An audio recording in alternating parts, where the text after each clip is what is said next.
요한복음 7장 1절에서 9절 말씀입니다. 요한복음 7장 1절에서 9절 말씀입니다. John chapter 7 verse 1 through 9. 자, 성경책 잘 따라옵니다. 이후에 예수께서 갈릴리에서 다니시고 유대에서 다니려 아니하심은 유대인들이 죽이려 함이로라. 유대인의 명절이 초막절이 가까운지라. 그 형제들이 예수께 이르되 당신의 행하는 일을 제자들도 보게 여기를 떠나 유대로 가소서.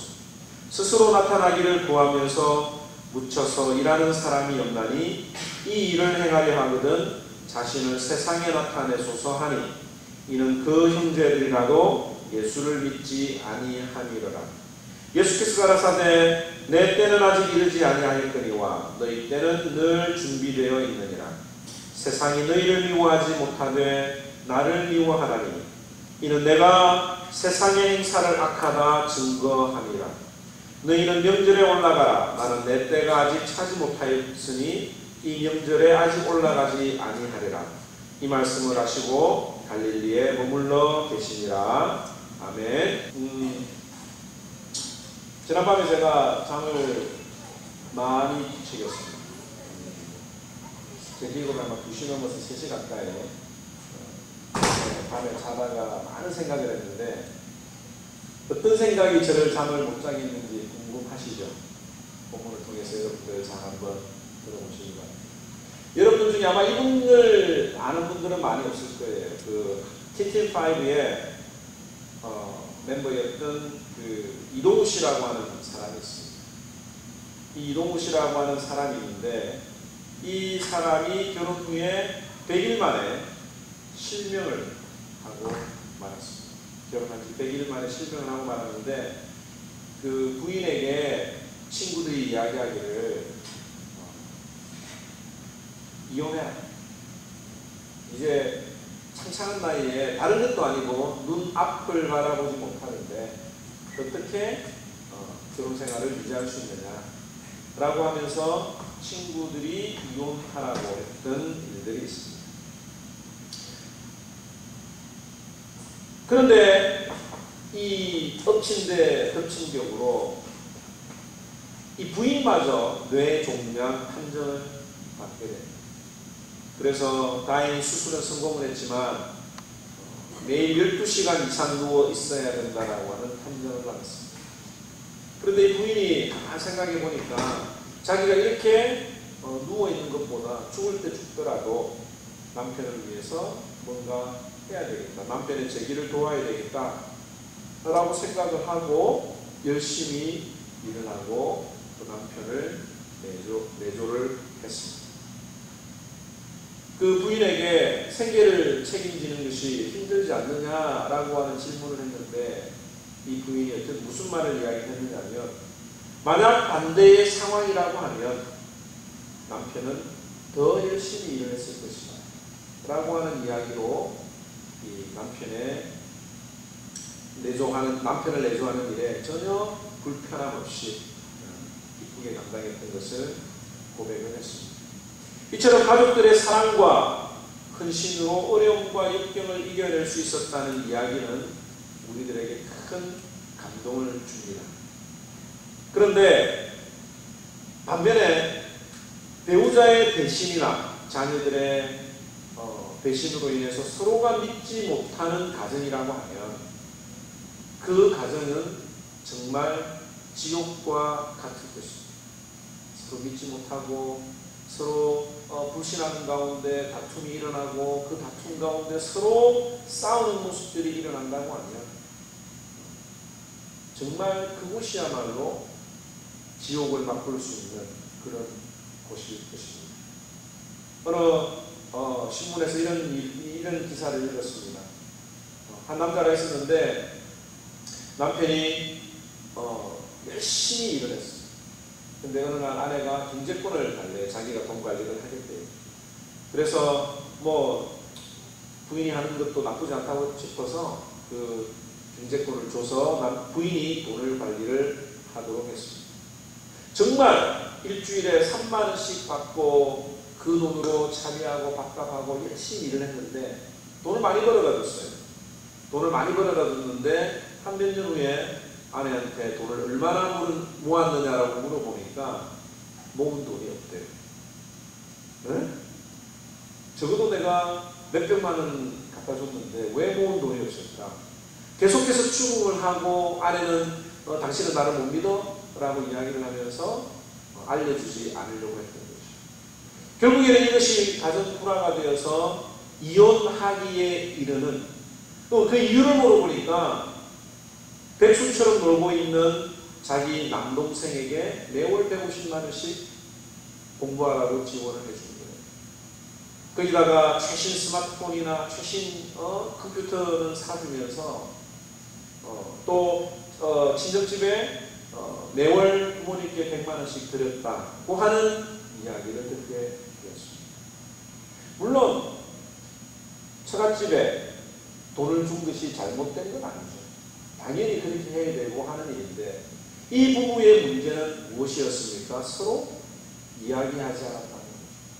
그 문제를 서로 터놓고 이야기를 하지 않고 서로 믿지 못하는 그런 상황에까지 이르게 되었다라고 하는 것입니다. 게다가 우리 신자들 가운데 교회를 나오지 않거나 교회 가는 것을 싫어하는, 또 교회 가는 것을 핍박하는 가족들이 있다고 하면 그것만큼 신앙생활하는데 어려운 일은 없을 것입니다. 아마 많은 갈등을 할지도 몰라요. 가정을 깨트리는 것보다 교회를 가는 것이 더 중요한가? 교회보다도 가정이 더 우선인데 왜 교회에서는 가정 불화를 일으킵니까? 라고 고민하는 사람들이 오늘날에도 적지 않다고 하는 사실입니다. 또 이 말씀을 듣는 여러분들 가운데 아직도 믿지 않은 가족들의 구원을 위해서 기도하고 있는데 은연중에 말씀을 통해서 내가 협박을 받고 있는 건 아닌가 라고 하는 부담을 느끼는 분들도 있을지 모르겠습니다. 또 사랑하는 가족을 위해서 진심으로 오랫동안 기도하고 있는 여러분들이 아마 있을 것입니다. 오늘 이 본문은 이런 고통을 가지고 있는 분들에게 위로가 될 뿐만 아니라 여러분들에게 해답을 줄 수 있는 말씀이 되지 않을까 생각을 해봅니다. 과연 핍박을 받을 때 어떻게 해야 되는가? 배우자의 말대로 교회를 가는 것보다 가정을 지키는 것이 우선인가? 아니면 교회에 오는 것이 우선인가? 이 본문을 잠시 살펴보면 예수님은 사역 초기에 갈릴리라고 하는 지역에서 사역을 했습니다. 그 이유는 예수님께서 유대인들의 핍박을 피하여 그곳에 계셨기 때문입니다. 유대인들이 예수님을 죽이려고 했습니다. 왜냐하면 17절에 예수님께서 예루살렘에 올라가셨다가 그 베데스다라고 하는 연못에서 38년간 앓고 있었던 사람을 고쳐주는 일이 있었습니다. 그런데 그날이 언제였습니까? 바로 안식일이었습니다. 왜 안식일날 사람을 고쳐주느냐라고 하는 문제로 안식일 논쟁이 있은 후에 그때 예수님께서 내가 하나님이다 라고 이야기를 선포를 하셨죠. 이것이 충돌이 되어서 예수님은 유대인들에게 표적이 되었습니다. 유대인들은 틈만 나면 이 예수님을 죽이려고 공격하고 덤벼들었고 예수님이 직접 사역하는 그 갈릴리 지역까지 사람들을 보내어서 예수님이 어떻게 사역하는지 그 모습을 지켜보고 예루살렘으로 보고를 했던 그런 일들도 있었습니다. 그리고 시간이 지나서 예수님께서 이 갈릴리 사역을 마무리하시고 예루살렘으로 올라가기 전에 예수님께서 이 일을 우리들에게 보여주고 있습니다.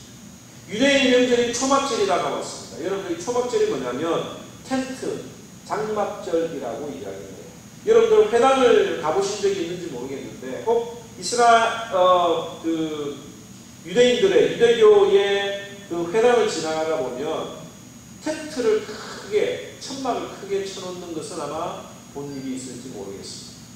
그게 바로 이 오늘날 이 성경에 나오는 초막절, 장막절을 지키는 거예요.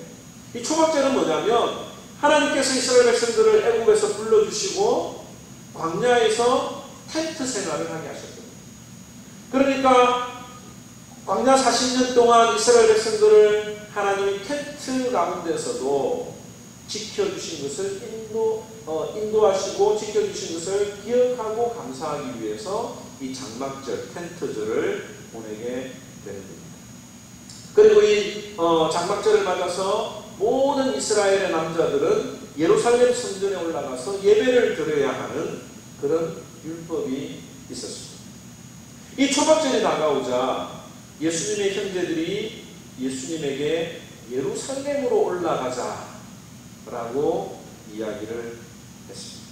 여기 오늘 읽었던 2절과 5절과 10절에 나오는 형제들은 바로 예수님의 그 제자들이 아니라, 예수님을 따른 무리들이 아니라 예수님의 진짜 형제들을 말하는 거예요. 예수님은 남동생인 야고보와 요셉과 시몬과 유다가 있었습니다. 그리고 적어도 2명 이상의 여동생이 있었는데, 이 예수님의 형제들이 예수님에게 예루살렘으로 올라갑시다 라고 이야기를 했습니다. 그 이유가 뭐냐면 4절에 보면 스스로 나타나기를 구하면서 묻혀서 일하는 사람이 없나니 이 일을 행하려 하거든 자신을 세상에 나타내소서. 이 말은 뭐냐면 남자가 꿈을 꾸었으면 한번 큰 물에서 놀아보아야죠. 여기 시골에 있지 말고 사람들이 많이 모이는 초막절에 많은 사람들이 예루살렘으로 몰려올 텐데 그 초막절에 사람들 앞에서 그동안 형이 했던 일들을 한번 보여보라고 이야기를 했습니다. 이 동생들이 보았던 그 형이 했던 일이 무엇입니까? 바로 귀신을 쫓아내고 병든 자를 고치고 사람들 앞에서 하나님의 나라를 전하는 그것이 바로 제자들이 보았던 일이에요. 얼핏 들으면 이 동생들의 이야기가 맞죠. 예수님, 형님, 여기 시골에 있지 말고 형님이 그렇게 귀신도 잘 고치고 환자들도 병도 고치는데 왜 여기 있습니까? 더 많은 사람들에게 가르치기 위해서, 더 많은 사람들에게 기적을 보이기 위해서 예루살렘으로 올라갑시다 라고 이야기를 했던 것입니다. 그런데 성경의 평가는 이 형제들의, 동생들의 그 이야기가 예수님을 믿지 않았다라고 평가를 하고 있다는 점이죠. 5절에 보면 이는 그 형제들까지도 예수를 믿지 아니함이로라. 예수님을 위해서 말을 한 것 같지만 그 말 속에는 형이 지금 하고 있는 일이 못마땅해서 그 말을 한 거예요. 마가복음 3장 21절에는 예수의 친족들이 듣고 예수님을 붙들러 나오니 이는 예수님이 미쳤다 함이로라. 예수님의 형제들과 예수님의 가족들이 이 예수님에 대해서 가지고 있던 평가는 뭐냐면 미쳤다예요. 왜 그렇게 귀신들을 쫓아내고 환자들을 고치는 건 좋은데 왜 유대인들하고 충돌을 일으키고 왜 사람들을 혼란스럽게 만드느냐, 왜 죄인들하고 친하게 지내느냐라고 하는 그런 무언의 압박이라고 하는 것을 볼 수가 있습니다. 제가 여러 번 이야기하지만 사탄이 신자를 넘어뜨리기 위해서 사용하는 효과적인 전략은 가까운 사람, 사랑하는 사람을 이용하는 거예요. 앞에도 이야기했지만 나를 믿어주고 또 나를 끝까지 지원해주는 그 사람 앞에서는 정말 어떤 일도 행할 수 있지만 나를 믿어주지 않고 내가 뭘 좀 해보려고 하면 잘 되겠다 라고 이렇게 핀잔이나 주는 그런 가족들 앞에서는 어떤 일을 해낼 수가 없는 것입니다. 다른 사람들이 나를 인정해 주더라도 가족들이 나를 반대하면 얼마나 기가 쫓깁니까? 다른 사람들은 다 나보고 잘한다고 그러는데 이 부모님이 자식들이 걸어가는 그 길이 못마땅해서 인정해 주지 못하는 일들이 얼마나 많이 있습니다. 그래서 가족들에게 인정을 받기 위해서 얼마나 많은 노력을 하는지 모릅니다. 이 여러분들 신앙생활하는 데 있어서 여러분들을 넘어뜨리는 가장 큰 방법이 뭡니까? 사탄이 쓰는 방법이 사랑하는 가족이에요. 교회 와가지고 예배 시간에 은혜 잘 받고 돌아가다가 사소한 일로 다투어서 받은 은혜는 온데간데 없이 잊어버리는 일들이 얼마나 많은지. 제가 이 말씀을 준비하면서 아내나 아들에게, 자녀들에게 뭔가 잘못한 일이 있다고 하면 설교 준비가 안 돼요. 어떻게 그 설교 준비가 해요? 성경에 보면 기도가 막히지 않도록 하기 위해서 내 아내를 더 귀한 그릇으로 여기라고 하는 말씀이 있습니다.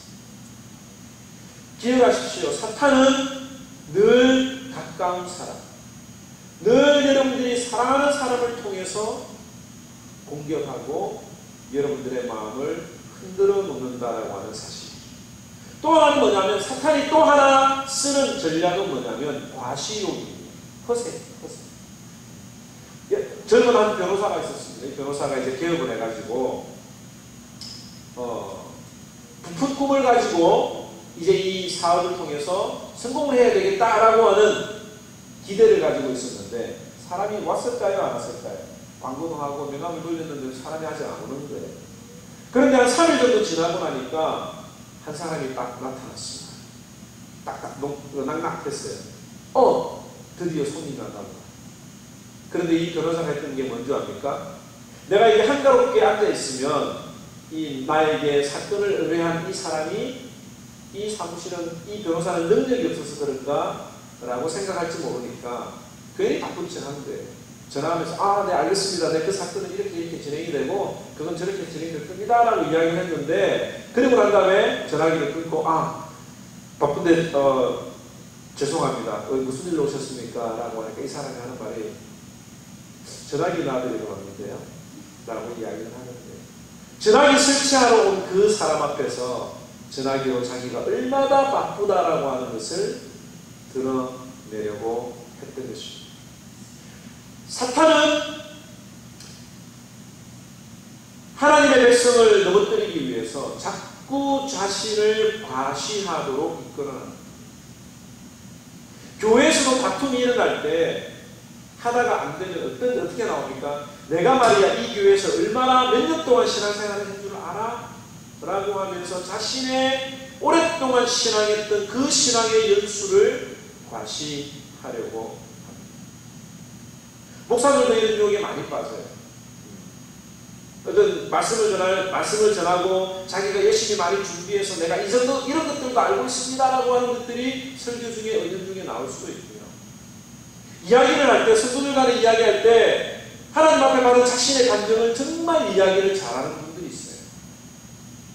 집을 살 때도 하나님이 도와주셨고 직장을 구할 때도 하나님이 도와주셨습니다 라고 하는 그런 정말 멋진 감정을 하는데 가만히 보면 그 감정 가운데 하나님이 있는 것이 아니라 내가 하나님과 그렇게 동행하고 있다라고 하는 것을 드러내려고 하는, 뽐내려고 하는, 내가 자기가 체험했던 그 기적 체험이 마치 자신이 하나님께 신앙생활을 잘해서 성취한 것처럼 과시하는 그런 성도들이 있을 수가 있다고 하는 것입니다. 사탄이 예수님을 시험할 때 어떻게 시험을 했습니까? 어떻게 시험했어요? 내가 하나님의 아들이거든. 약올리는 겁니다. 당신이 예수님이 하나님의 아들이거든 능력을 과시해보라 이거죠. 돌로 떡덩이가 되게 하고 꼭대기에서도 산꼭대기에서도 성전 꼭대기에서도 뛰어내리라고 이야기를 하는 거예요. 왜? 능력이 있으니까 하나님의 능력이라면 보여봐라 이거죠. 오늘날에 예수 안 믿는 사람들이 뭐라고 이야기합니까? 예수님 있으면 나오거라 그래. 사탄이 우리에게 뽐내도록 합니다. 과시하도록 합니다. 예수 안 믿는 사람들에게 친구들에게 전도할 때 정말 저거 하나님 정말 나타나가지고 한번 어떻게 하셔가지고 좀 했으면 하는 그런 마음들이 솔직하게 많이 있지요. 이 믿음이라고 하는 것은 과시하는 것이 아닙니다. 자신의 생활을 통해서 열매를 맺는 것이 바로 믿음 생활이라고 하는 것입니다. 이런 형제들의 도전에 예수님이 어떻게 대답을 하시는가? 6절을 다 같이 한번 읽어볼까요? 시작. 다시 시작. 아직 이르지 아니하였거니와 너희 때는 늘 준비되어 있느니라. 여기서 말하는 때는 뭡니까? 주님의 때는 뭡니까? 십자가. 예수님이 십자가에서 흘리시는 그 때를 말하는 겁니다. 형제들이 예수님의 기적과 귀신 쫓는 것을 보았습니다. 예수님에게 그런 능력이 있는 것을 알았어요. 그러나 하나님의 존재를 인정하거나 하나님의 능력을 인정하는 것만으로는 성경이 말하는 믿음에 합당하지 않다라고 하는 것입니다. 내가 하나님은 한 분이신 줄 믿느냐? 잘하는도다. 귀신들도 믿고 떠느니라. 성경이 말하는 믿음은 예수님이 이 세상을 구원하시기 위해서 십자가에 달리실 메시아로 믿는 것입니다. 예수님께서는 형제들에게 자신의 능력을 과시하는 것보다는 하나님의 뜻을 이루기 위해서 십자가에 못 박혀 돌아가시기 위해서 기다리고 있음을 오늘 이 본문을 통해서 알려주고 있는 거예요. 예수님께서는 자주 세상에 자기를 나타내기보다는 주님이 하시는 그 일을 감추고 자기 자신을 숨기신 일들이 많이 있었습니다. 변화산에서 세 제자들에게도 이야기하기를 너희가 본 것을 아무에게도 이르지 말라. 아직 주님의 때가 이르지 않았다라고 하는 겁니다. 또 7절에 보면 세상이 너희를 미워하지 아니하되 나를 미워하나니 이는 내가 세상의 일들을 악하다고 증언함이니라고 말씀하셨습니다. 세상이 너희를 미워하지 않는 이유가 아직 주님 편에 서 있지 않기 때문이라고 하는 거예요. 왜 너희들이 아직 세상이 너희를 미워하지 않는 줄 아느냐? 너희들이 아직 내 편에 서 있지 않기 때문이다. 다른 말로 이야기하면 주님의 편에 서 있는 사람들은 핍박을 받는 것이 세상의 미움을 받는 것이 당연하다라고 하는 것입니다. 요한복음 15장 19절에 너희가 세상에 속하였으면 세상이 자기의 것을 사랑할 터이나 너희는 세상에 속한 자가 아니요 도리어 세상에서 나의 택함을 입은 자이므로 세상이 너희를 미워하느니라. 만약 여러분들이 세상 사람들에게 손가락질 받지 않고 여러분들이 정말 세상 사람들에게 인정을 받는다라고 하면 물론 여러분들이 아주 성실하게 열심히 잘 살아서 그럴 수도 있겠지만 다른 한편으로는 세상에 속해 있기 때문에 그런 거예요. 세상에 속하였으면 세상이 자기 뜻을 사랑할 거예요. 세상이 여러분들이 세상의 뜻인 줄 알고 사랑하는 거예요. 미워하지 않는 거예요. 예수님을 믿는 사람들은 하나님의 택함을 입은 사람들은 세상의 미움을 받는 것이라고 이야기를 하고 있습니다. 오늘 이 말씀이 가족의 구원을 위해서 교회가 우선이냐 가정이 우선이냐에 대해서 고민하는 분들에게 해답이 될 수가 있을 것입니다. 세상에 속한 자라면 주님보다 가정을 택할 것입니다. 그러나 주님께 속한 자는 미움을 받더라도 주님을 택할 것이라고 하는 사실. 가정의 평화가 너무너무 중요하지요. 그러나 그것보다도 더 중요한 문제는 개인의 구원 문제라고 하는 사실. 예수님께서는 그 문제를 위해서 참고 또 인내하셨던 거예요. 그런데 오늘 우리가 읽진 않았지만 10절 한번 읽어볼까요? 다 같이 10절을 읽겠습니다. 시작. 명절에 올라간 후 자기도 올라가시되 나타내지 않고 비밀히 하시니라. 예수님이 형제들하고 안 올라가겠다고 이야기를 했어요. 그죠? 그런데 10절에 보면 형제들이 명절에 올라간 후에 자기도 올라가셨고 은밀히 가셨다라고 이야기를 하고 있습니다. 처음에는 안 올라가시겠다고 했다가 왜 올라가셨는가? 신명기 16장 16절에 그 대답이 있죠. 왜? 모든 남자는 1년에 3번 무교절과 칠칠절과 초막절에 내 하나님 여호와의 택하신 곳에서 여호와께 보리라. 예수님은 율법을 이루기 위해서 하나님의 뜻을 순종하기 위해서 명절을 지키러 예루살렘에 올라갔습니다. 그런데 그 예루살렘에 어떤 사람들이 기다리고 있었습니까? 유대인들이, 예수님을 죽이려고 하는 사람들이 있었습니다. 11절에 보면 명절 중에 유대인들이 예수를 찾으면서 그가 어디 있느냐 라고 했던 거예요. 이 예루살렘에 있던 유대인들은, 여기서 말하는 유대인들은 종교 지도자들을 이야기를 합니다. 종교 지도자들이 예수님이 어디 있는가를 찾는 거예요. 왜? 죽이려고. 1절에도 보면 유대인들이 예수님을 죽이려고 기다리고 있다라고 이야기를 하고 있죠. 예수님께서는 자신을 찾아 죽이려고 하는 그 유대인들이 있는 줄을 알면서도 예루살렘에 올라가신 이유는 하나님의 뜻을 순종하고 하나님의 뜻을 이루기 위함이었다라고 하는 거예요. 하나님의 율법대로 예루살렘에 올라가서 예배를 드릴 뿐만 아니라 자신을 죽이려고 하는 그 예루살렘에 있는 유대인들 가운데서 구원받아야 될 사람이 있었기 때문에 예수님께서는 그 예루살렘으로 올라가셨던 것입니다. 어쩌면 여러분들이 이 말씀을 듣고 실망하실 분들이 있을지 모르겠습니다. 결국에는 가정을 깨뜨리더라도 신앙을 지키란 말인가? 그런데 저는 이 주님의 동생이었던 야고보의 이야기를 통해서 예수님의 인내하심과 자비하심을 느낄 수가 있습니다. 그토록 자신을 이해하지 못하고 믿지 못했던, 미쳤다라고 고백했던 그 가족들, 형제들에게 우리 주님은 말없이 인내하셨습니다. 오늘 이 본문에 보면 예수님이 가족들에게 화를 내거나 형제들에게, 동생들에게 야단을 치신 것이 아니라 자신의 하실 일들에 대해서 차분하게 설명하고 있는 것입니다.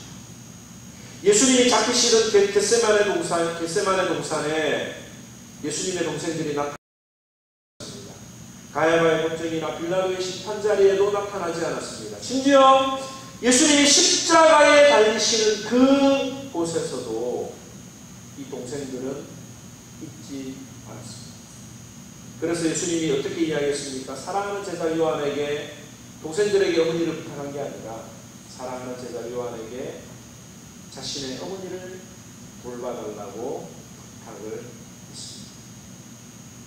동생이, 형이 죽어가는 그 순간, 어떤 이유에서든지 간에 형이 십자가에 죽어가는 그 순간에서도 이 동생들이 안 나타났다는 거죠.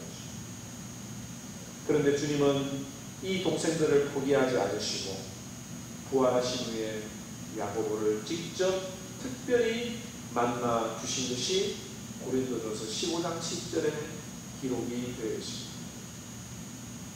그리고 이 동생들도 이 부활하신 예수 그리스도를 만나고 난 이후에 마가의 다락방에서 오순절날 성령을 기다리기 전에 함께 열심히 기도에 힘썼다고 성경은 이야기를 하고 있습니다.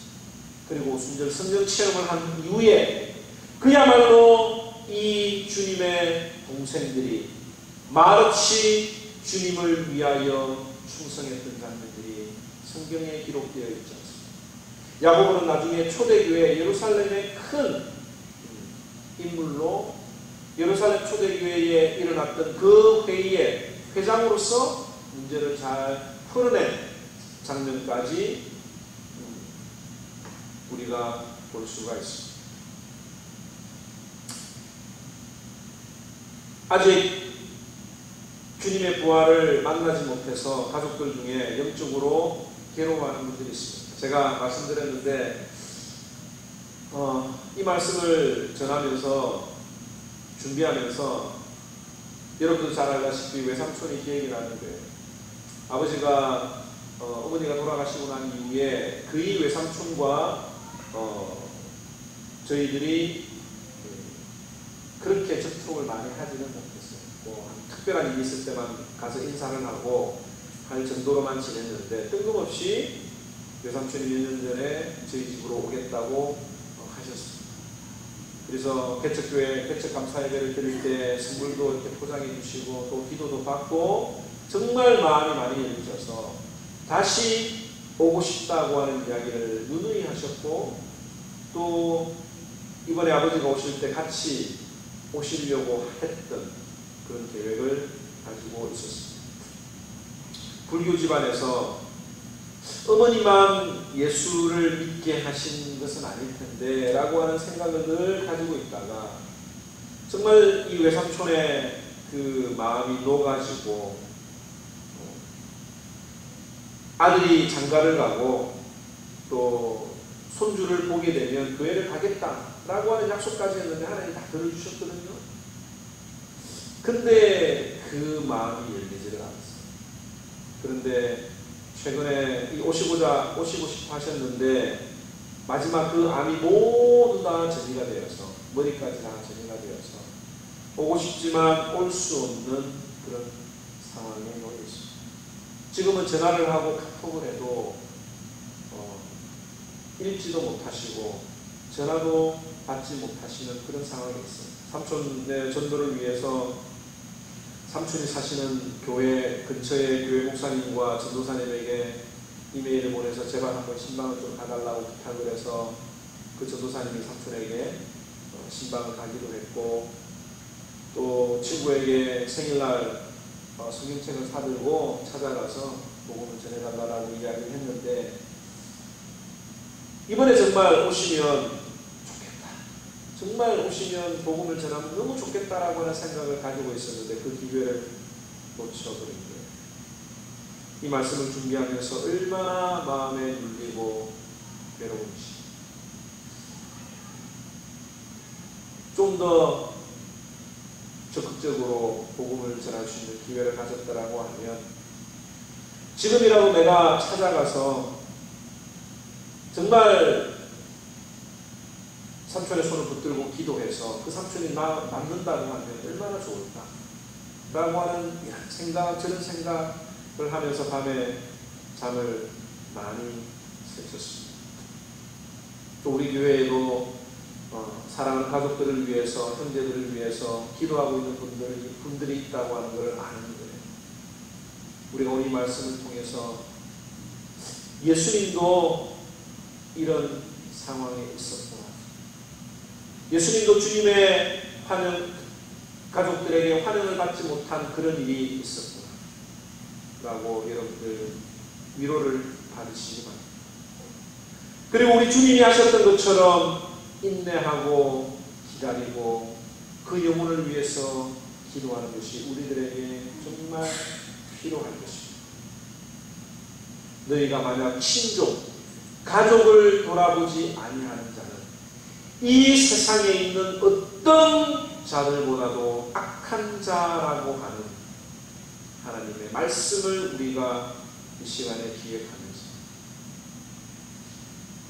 예수 안 믿는 다른 사람들에게 복음을 전하는 것도 중요하지만 우리들의 가족, 우리들의 형제, 우리들의 부모님을 위해서 기도하고 전도하고 낙심하지 아니하고 주님 앞에 끝까지 매달리는 저와 여러분들이 되기를 주님의 이름으로 축원합니다.